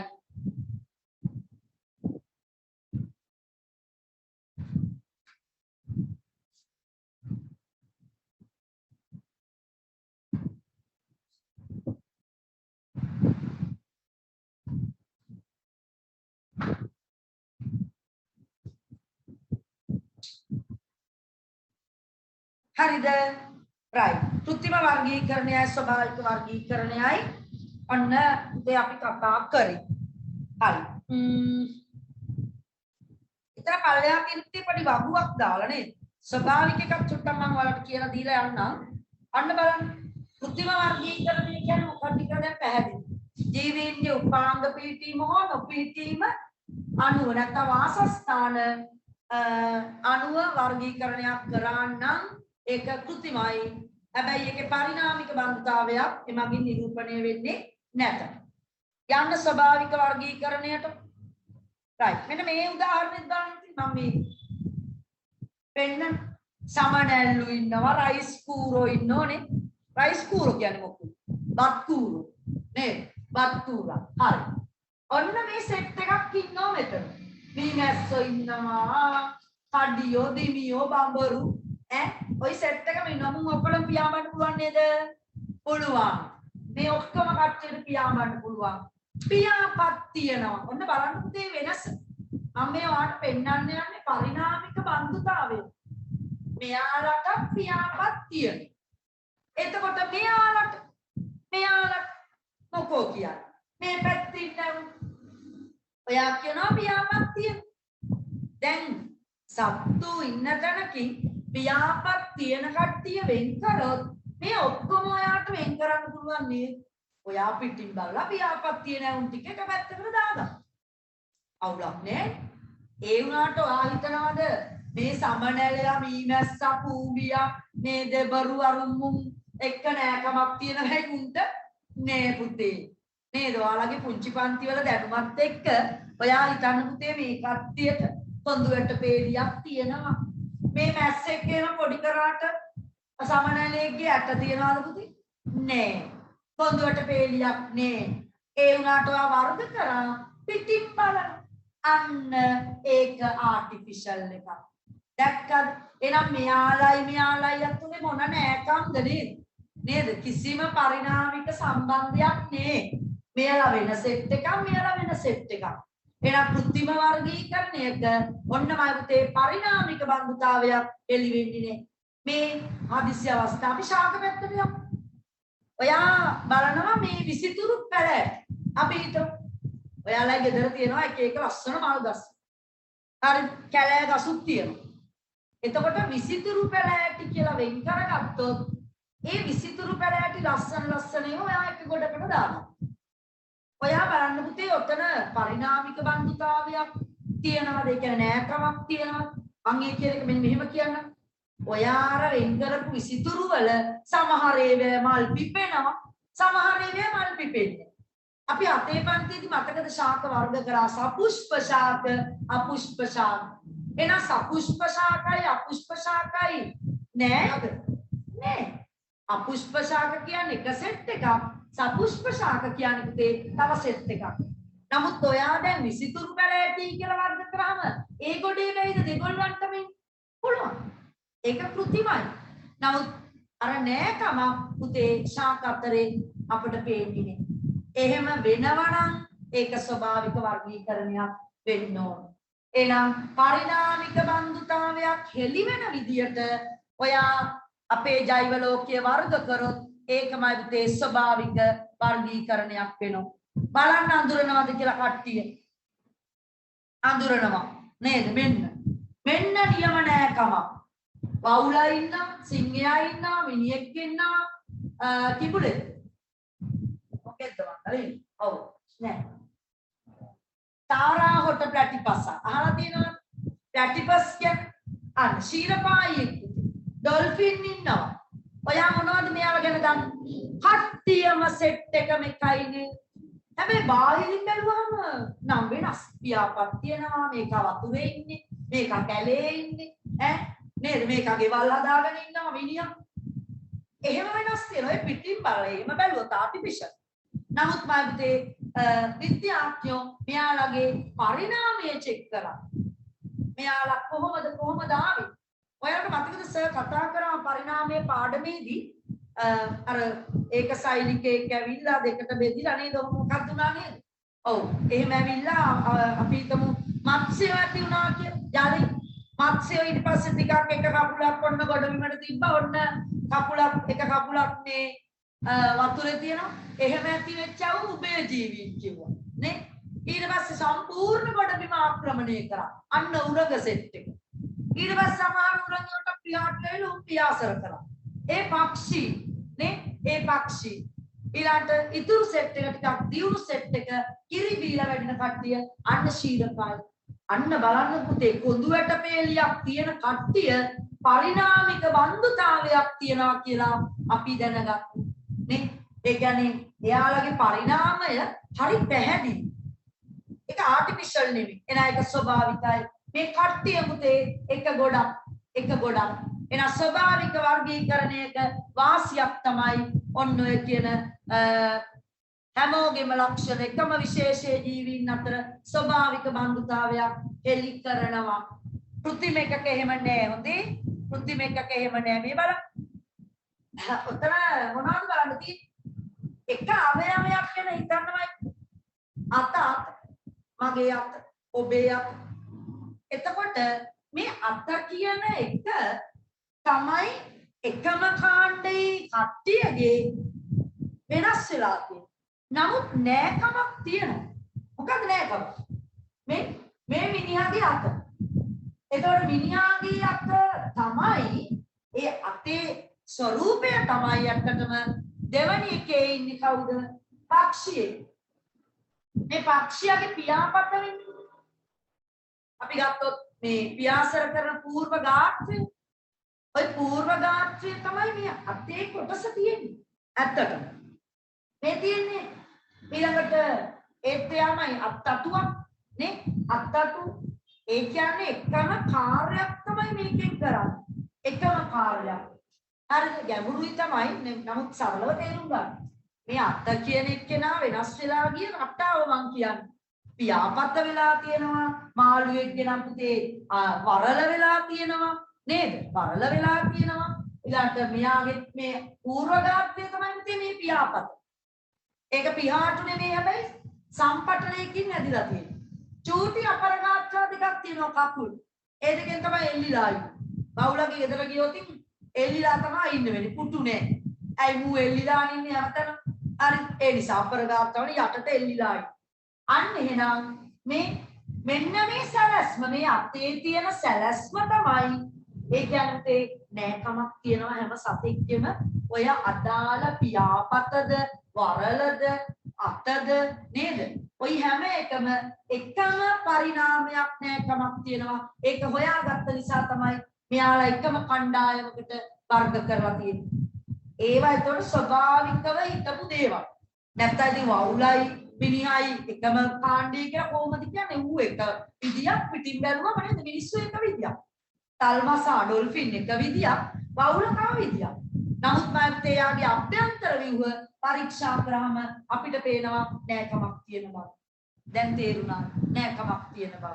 පරිණාමික බන්ධුතාවය හොඳටම හෙළි වෙන්නේ තේරෙනවා ආටිෆිෂල් එකකද නැචරල් එකේද? නැචරල් එකේ. හරිද? රයිට්. අපි ලියමු එහෙනම් ඉහත වර්ගීකරණ ක්‍රම දෙක සංසන්දනය කරන්න කියනවා. සංසන්දනය කරන්න කියනවා බලමු. සංසන්දනය කරන්න කියනවා ලියමු. කෘත්‍රිම පැත්ත ලියන්න. ජීවීන්ගේ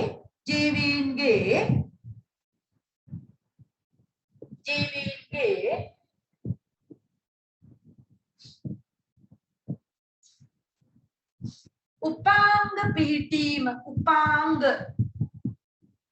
ජීවීන්ගේ උපාංග පිහිටීම හෝ කෘත්‍රිම වර්ගීකරණයේ අර්ථ දැක්වීම ජීවීන්ගේ උපාංග පිහිටීම හෝ නොපිහිටීම ජීවීන්ගේ උපාංග පිහිටීම හෝ නොපිහිටීම වාසස්ථාන මත වර්ග කරයි. උපාංග දිහා බැලුවා, ඉන්න තැන් බැලුවා, ඕනනම් කන බොන විදි බලන්න පුළුවන්, ඇවිත් සංචාරන ක්‍රම බලන්න පුළුවන්. එහෙම බලනා එක ගොඩකට ගමන. ඒවා ආටිෆිෂල්. උපාංග පිහිටීම හෝ නොපිහිටීම වාසස්ථාන මත වර්ග කරයි. ඒ පැත්තම ලියන්න මම කියන්නේ. Simple B. සිම්පල් B වල කෘත්‍රිම පැත්තම ලියමු. පරිණාමික බන්ධුතා හෙළි නොවේ. කෘත්‍රිම පරිණාමික බන්ධුතා හෙළි නොවේ. තා එකක් තියෙනවා පුතේ මට පැහැදිලි කරන්න. කෘත්‍රිම වර්ගීකරණයක තියෙන සහ ස්වභාවික වර්ගීකරණයක තියෙන කෘත්‍රිම වල නැති. හරි. තා විනාඩියක් ආවා. ඔන්න දෙකක් ලිව්වා A B ලිව්වා කෘත්‍රිම දෙකක්ම C එක පොඩ්ඩක් තියන්න. සිය පොඩක් තියන අපි වෙනස ලියමු එමෙට ස්වභාවික පැත්තේ ලියන්න. ස්වභාවික පැත්තේ ජීවීන්ගේ A කියන සිම්පල් A වල කෘත්‍රිම ලිව්වා ඒකේ PM ස්වභාවික පැත්තේ ලියන්න. අර මම කියන්නේ තේරුණා නේද? එහෙම තියෙන්නේ කෘත්‍රිම ස්වභාවික A මේක ලිව්වා අපි දැන් මෙතන ලියන්න. දැන් මෙතන ලියන්න ස්වභාවික ජීවීන්ගේ රූප කායික රූප කායික සෛල දාලා යන්න. සෛල අපොඩක් වචන කෙටි කරලා ගත්තේ අපි අගට සම්බන්ධ කරමු. හෝ රූප කායික සෛල හෝ අණුක ජීව විද්‍යාත්මක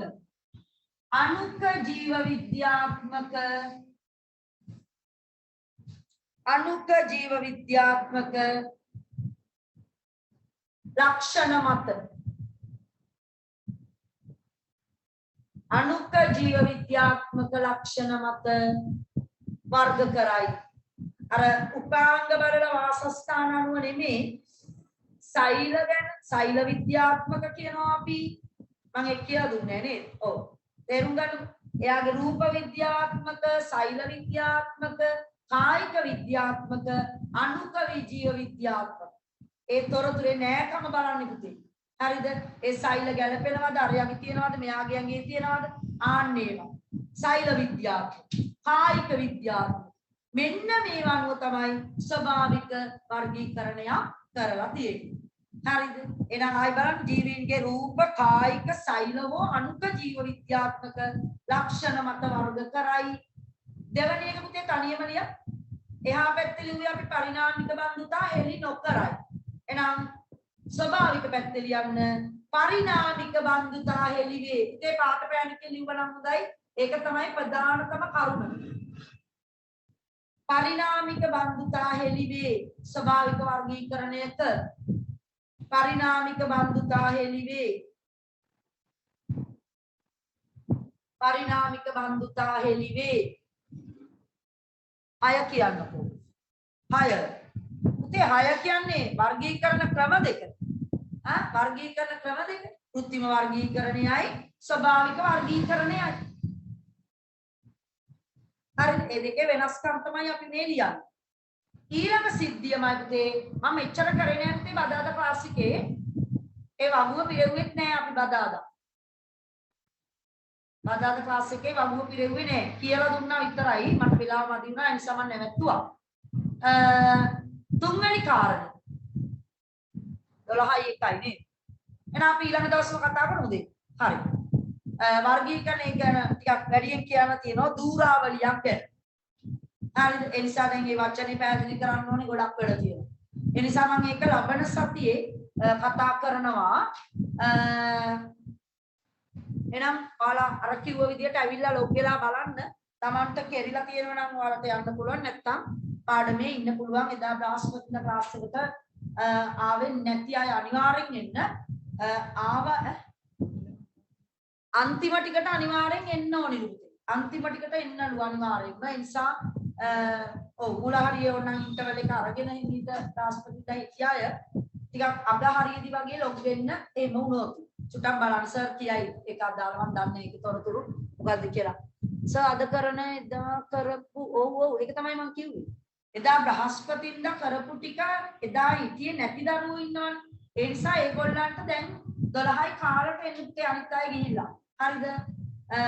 12යි කාලට ඒ කොටස කතා කරනවා ඒකම තමයි කතා කරන්නේ. ඇයි ඔක්කොම ළමයි ආවේ නැහැ බ්‍රහස්පතින්දා. ඒ සෙනසුරාදා ළමයි වෙන්න ඕනේ මැසේජ් එක එයා දැක්කේ නැහැ. බදාදා කෂ්ටිය තමයි ඔක්කොම වගේ ආවේ. හරිද? සෙනසුරාදා කීප දෙනයි එන්නේ. හරි. එහෙනම් ඔයාලගේ ඉන්ටර්වල් එක පුතේ මම ගන්නෙ නේද? ගිහලා තේ එකක් බීලා නැත්තම් බත් කාලා හරි විනාඩි ගානකට 12යි කාලට සම්බන්ධ වෙන්න ඕන 12යි 2ට මම ඉන්ටර්වල් දුන්නා වගේ. හරි. එහෙනම් සියලු දෙනාට සුබ දවසක් ප්‍රාර්ථනා කරනවා පරිස්සමින් ඉන්න. එදට වෙලා ආයිබෝවන්.